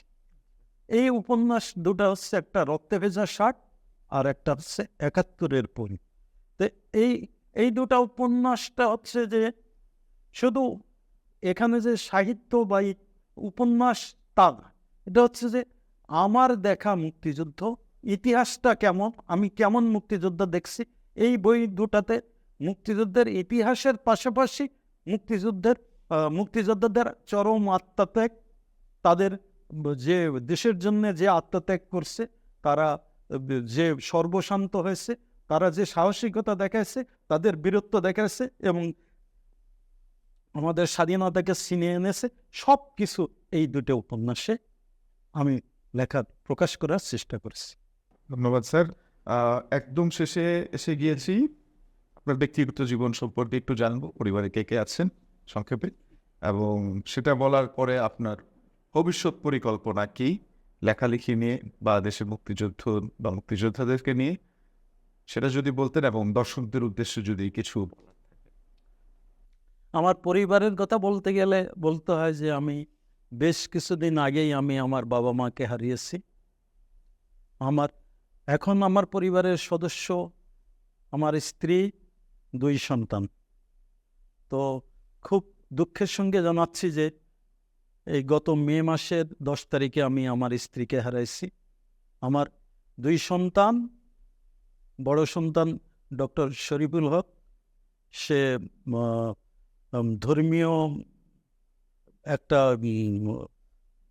করে আর কি, রিসার্চ, ধর্মীয় বিষয়ে রিসার্চ করে, তার একটা সংগঠন আছে সত্যলোক ফাউন্ডেশন, তার অনেক ফ্যান ফলোয়ার, সে এইগুলি নিয়েই থাকে। আর দ্বিতীয় ছেলে, তার নাম আরিফুল হক, সে আমার সঙ্গে থাকে, ব্যবসা করে, 2জনই লেখাপড়া শেষ করছে। আমার 2 বড় ছেলের ঘরে 2 নাতি নাতনি আছে। বড় নাতি নূরজাহান আল হক, সে এবার এসএসসিতে জিপিএ 5 পাইছে। আর নাতিটা ক্যান্টনমেন্টের এটা কি বলে, আদমজি ক্যান্টনমেন্টের 7-এ পড়ে। আর ছোট ছেলের ঘরে আমার এক নাতি, সে ছোট, এবার স্কুলে যাচ্ছে। তো আমি আমার স্ত্রীকে গভীর মানে দুঃখের সঙ্গে স্মরণ করছি। সাথে সাথে এটা বলছি যে আমি আগেও যে কথাগুলি বলছি, যে আমি আমার লেখালেখির কাজে সারা বাংলাদেশ ঘুরে বেড়াইছি। আমার স্ত্রীর সহযোগিতা না থাকলে, সে যদি বলতো যে তুমি যেখানেই যাও আমাকে নিয়ে যেতে হবে, তাহলে কিন্তু আমি এগুলি করতে পারতাম না। কিন্তু আজ আমি তাকে হারায়ে একেবারে অনেকটাই অন্ধকারে ডুবে আছি, কিন্তু তারপরেও আমার নিজের দায়িত্বের কথা মনে পড়ে। আমি নিজে মুক্তিযোদ্ধা, আমি মুক্তিযুদ্ধের ইতিহাস লিখতে চাই, এবং যতদিন আমি বেঁচে থাকবো মুক্তিযোদ্ধাদের ইতিহাসগুলো লিখে যেতে চাই। এই জন্যে কিন্তু আমি আবার মনে বল ফিরে পাচ্ছি, আমি আমার কাজে আবার আত্মনিয়োগ করতে চাচ্ছি। এটাই আমার বড় কথা। আর এখানে আমি আজকে আমি তো অনেক কথা বললাম, আমি সম্মানিত দর্শকদের উদ্দেশ্যে বলতে চাই যে আমরা যুদ্ধ করে দেশ স্বাধীন করেছি, 30 লক্ষ শহীদের রক্তের বিনিময়ে, 2 লক্ষ মা বোনের সংগ্রামের বিনিময়ে এই দেশ স্বাধীন হয়েছে। এই দেশ আগামী দিনে আরও অনেক দূর এগিয়ে যাবে, আমরা এই স্বপ্ন দেখি। কিন্তু আমাদের একটা চাওয়া আছে, এই চাওয়াটা যদি সত্যি দেশের সর্বস্তরের জনগণ হৃদয় দিয়ে গ্রহণ করতে পারে তাহলেই, এবং দেশকে হৃদয় দিয়ে ভালোবাসতে পারে, তাহলে হয়তো আমাদের স্বপ্ন সার্থক হবে। সেটা হচ্ছে যে মুক্তিযুদ্ধের চেতনা লালন করে, মুক্তিযুদ্ধের চেতনা হৃদয়ে ধারণ করে, দেশকে ভালোবেসে এবং কোনো স্বার্থের পিছনে না গিয়ে, যদি নিঃস্বার্থভাবে দেশপ্রেমে উদ্বুদ্ধ হয়ে যদি আমরা দেশ গড়ার কাজে আত্মনিয়োগ করতে পারি, তাহলে আমাদের যে 30 লক্ষ শহীদ তাদের রক্ত হয়তো মূল্য পাবে। আমি চাই যে এদেশে যেন স্বাধীনতা বিরোধী ঘোষণা দিয়ে যেন কোনো রাজনীতি করার সুযোগ না পায়। এদেশে সরকারি দল থাকবে, বিরোধী দল থাকবে, বাট সবাই স্বাধীনতার চেতনায় বিশ্বাসী হবে, এটাই আমার চাওয়া। আপনারা সবাই হৃদয়ে স্বাধীনতার চেতনা লালন করে দেশকে ভালোবাসবেন এবং ব্যক্তি স্বার্থের ঊর্ধ্বে উঠে দেশের জন্য কাজ করবেন। আপনাদের সবাইকে ধন্যবাদ জানিয়ে আমি আমার বক্তব্য শেষ করছি। আল্লাহ হাফেজ। থ্যাংক ইউ স্যার, আপনাকে অসংখ্য ধন্যবাদ আমাদের অনুষ্ঠানে আসার জন্য এবং খুব সুন্দর আলোচনা আমরা আজকে করলাম, মুক্তিযুদ্ধের ইতিহাস নিয়ে কথা বললাম, আপনি যে বইগুলো লিখেছেন সেগুলো নিয়ে আলাপ করলাম এবং পিছনের গল্পগুলো জানলাম। আল্লাহ তালা আপনাকে হায়াত দারাজ করুক। আমি চাবো যে আপনি 600 না 6000 মুক্তিযোদ্ধার গল্প বা আরও বেশি হয়তো লিখবেন এবং এই গল্পগুলো সামনে উঠে আসবে এবং আমরা চেষ্টা করবো আপনার সাথে থাকার জন্য। আমাদেরও স্বপ্ন আছে মুক্তিযোদ্ধাদেরকে নিয়ে কাজ করার। দোয়া করবেন আমরা যেন সেটা করতে পারি। আমার জন্য দোয়া করবেন, আমার পরিবারের জন্য দোয়া করবেন। সবার কাছে আমি দোয়া চাই এবং আপনাদেরও সফলতা কামনা করি। Thank you sir. সুই দর্শক মণ্ডলী, আপনারা দেখছেন মনের পুকুরে। আজকে আমাদের চতুর্থ পর্ব ছিল। আমাদের সাথে ছিলেন বিশিষ্ট গবেষক, লেখক, কথা সাহিত্যিক, বাংলার সূর্য সন্তান, বীর মুক্তিযোদ্ধা জিয়াউল হক স্যার। আমরা ওনার কাছ থেকে মুক্তিযুদ্ধের গল্প, মুক্তিযুদ্ধের ইতিহাস এবং তার যে চেতনার কথাগুলো জানতে পারলাম। মুক্তিযুদ্ধের চেতনাকে বুকে ধারণ করে আমরা চেষ্টা করবো আমাদের প্রত্যেকের জীবনকে গড়ে তুলতে। আমরা আমাদের এই দেশকে সামনের দিকে এগিয়ে নিয়ে যাব। আমাদের মনের মুকুরে অনুষ্ঠানের পথ চলায় আপনারা আমাদের সাথে আছেন বলেই আমরা সুন্দরভাবে এই অনুষ্ঠান চালিয়ে যেতে পারছি। আপনাদের যদি কোনো কিছু জানার থাকে, কোনো সাজেশন থাকে, মনের মুকুরে অনুষ্ঠানকে সুন্দরভাবে সাজানোর জন্য যদি কোনো পরামর্শ থেকে থাকে, সেটা অবশ্যই আমাদেরকে কমেন্টের মাধ্যমে অথবা ইনবক্সের মাধ্যমে অথবা আমাদেরকে ফোন দিয়ে জানাবেন। দেখা হবে আগামী পর্বে নতুন কোনো অতিথিকে নিয়ে। সে পর্যন্ত সবাই সুস্থ থাকুন, ভালো থাকুন এবং অবশ্যই আমাদের সাথেই থাকুন।